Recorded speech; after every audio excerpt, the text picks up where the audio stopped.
What is up guys, Jarv here, back today jumping into Destiny. We are back with another This Week in Destiny, giving you the full breakdown for the up and coming week. This week marks week 27 of Season of the Wish. We are just 1 week away from the final shape. So for this week we have an overview of the things you need to tick off your list before the end of Into the Light, as well as a full breakdown of all the weekly rituals, the up and coming rewards, and the triple bonus XP. So be sure to stick around and enjoy the video. If you do enjoy the video, be sure to leave a comment and rating down below, and remember to subscribe for more Destiny 2 content. But without further delay guys, let's jump into the video. Now another week and another This Week in Destiny. We are just 1 week away from the final shape. Now throughout the month of May and the lead up to the final shape, we are embarking on a mission to help fundraise the Brain Tumour charity. A very close friend of mine, Caliph, was sadly diagnosed with a brain tumour a few weeks back. So in honour of Caliph and countless others facing similar battles, with your help and generosity, we can truly make a difference, offering hope and comfort to those navigating the complexities of brain tumours. Now, thanks to Just Giving, we have a fundraiser where all donations go directly to the Brain Tumour charity. So please consider standing alongside us in this noble cause by contributing to any of our fundraising efforts this month. And with your kindness and compassion, we can offer some solace and strength to individuals like Caliph and their loved ones and families. I'll leave all the links and details down in the video description below. Now jumping back into Destiny, we are on the doorstep of the conclusion of the Light versus Darkness saga, and with that we have some important things to tick off before the end of Into the Light. This includes claiming your seasonal seals and rewards, any of your season pass items, any vendor rewards including Shaxx, Zavala, the Drifter and Saint 14 over in the tower, including Banshee 44's reputational items, and also any Bungie rewards. As well as that, legendary shards will be removed from the game next week, so make sure to spend them before they go. Either pick up raid banners or convert them into other currencies using Master Rahul in the tower courtyard. This week is also your final chance to get your hands on the brave versions of the Into the Light weapons. So if you are chasing the shiny variants with double perks, this is your week to do it. So make sure to hand in those trophies of bravery over in the Hall of Champions if you're still seeking out the god rolls. And alongside those weapons, it's also your final chance to get your hands on the Super Black Shader, as the Hall of Champions will be going into the Destiny content vault next week. So if you don't want to miss out on one of the only black shaders in Destiny, then you have less than a week to get your hands on it before the launch of the final shape on the 4th of June.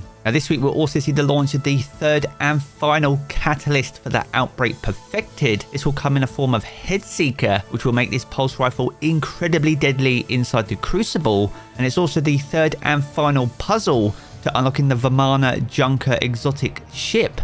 We made a full guide covering all the solutions to these puzzles, so if you're looking to complete all the final secrets for the 0 hour mission, then be sure to jump in upon this week's weekly reset. Now alongside those, we also have the 6th and final Archie mission. He has now gone missing once again, but this time can be found over on Neomuna. As we've mentioned previously, we have a full guide to all the locations on all the destinations. So if you want to find him quickly and get your hands on some easy trophies of bravery, then be sure to check that video out, and I'll leave it down in the video description below. Now on the subject of exotic missions, this week's featured exotic mission comes in the form of Vox Obscura. Now you will need to either own the Witch Queen or Season of the Risen to access this, which is currently free to play if you don't own it up until the launch of the final shape. And this is also the home to the Dead Messenger, which is now craftable. Alongside that, you can also get weapons and armor from Season of the Risen, including Explosive Personality, Recurrent Impact, Under Your Skin,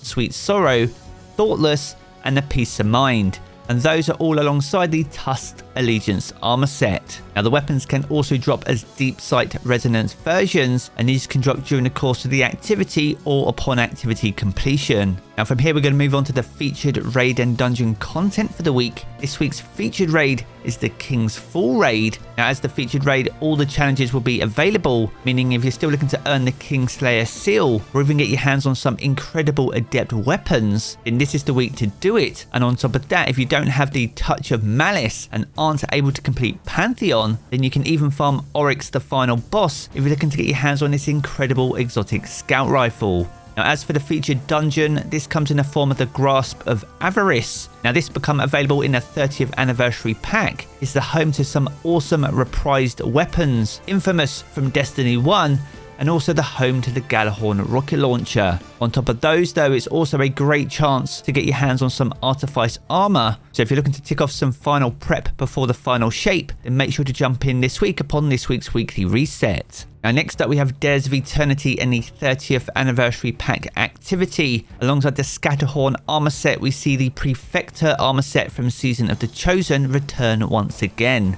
And as always with Season of the Chosen armor, we do see the relevant weapons, including the Scathelocke, Extraordinary Rendition, Brass Attacks, Threaded Needle, Coduello, Imperial Needle, Far Future, Honor's Edge, the Distant Tumulus, Interference, the Shepherd's Watch, and the Annual Skate Hand Cannon. Now none of those weapons are craftable, so if you are looking for god rolls then you'll need to farm them out, and they have a chance to drop during the course of the activity or upon completion, and by handing in strange coins over at the Star Horse in the Treasure Hoard. Now next up we move on to the weekly rituals, and the final Nightfall and Grandmaster Nightfall, the Season of the Wish, is Hypernet Current. Now this launched in Lightfall itself and is actually one of the easier Nightfalls in this season's rotation. Now it will also be your last chance to earn the Conqueror Seal or even gild it for the current season, so if you are looking to cross that off your list then make sure to jump in this week. And in terms of your Nightfall exclusive reward, this will come in the form of the Izume RR4. And if you and your team can complete the Grandmaster Challenge and with a Platinum Medal, then this will guarantee to drop as an Adept Nightfall reward. Now as for the Crucible, you'll see Momentum return alongside the new territory playlist if you're still looking to practice on the 3 new Crucible maps. And when it comes to bonus ranks, these can in fact be found across all 3 ritual playlists. That comes in the form of the Vanguard Ops playlist, Crucible and Gambit. So once again, if you're looking to earn the ornaments for the ritual weapons across all the vendors this season, then this is the week to do it before the launch of the final shape in just a week's time. And once again, to round us out for the week, we have a breakdown of the Lost Sector calendar for the final week. This week kicks off over in a Thrillerdrome, and we'll be offering exotic boots. On Wednesday, you can head to the Guided Precept for a chance at exotic gauntlets. On Thursday, the Scavenger's Den is back, offering exotic chess pieces. On Friday, alongside the return of Trials, Skydock is in rotation, offering exotic helmets. On Saturday, the Quarry returns for a chance at exotic boots. The Aphelian's Rest available on Sunday, offering exotic gauntlets. And we round out the season over in the Bay of Drowned Wishes on Monday, which will be offering exotic chess pieces. So once again, if you're looking to complete your collections before the launch of the major expansion on the 4th of June, then be sure to plan your week accordingly. And if you want to check out this calendar in full for yourself, including the world drop weapons available, then make sure to do that over in Today in Destiny, and I will leave the link to that down in the video description below. So there we have it guys, a good look on everything that you can expect for the final week of Season of the Wish. If you've enjoyed this video, be sure to check out one of the 2 videos you see here in these cards for more Destiny 2 content. And if you want to keep up to date with everything to do with Destiny 2, then be sure to hit subscribe as well. I'm going to pick to the game as always guys, and I will catch you all again very soon.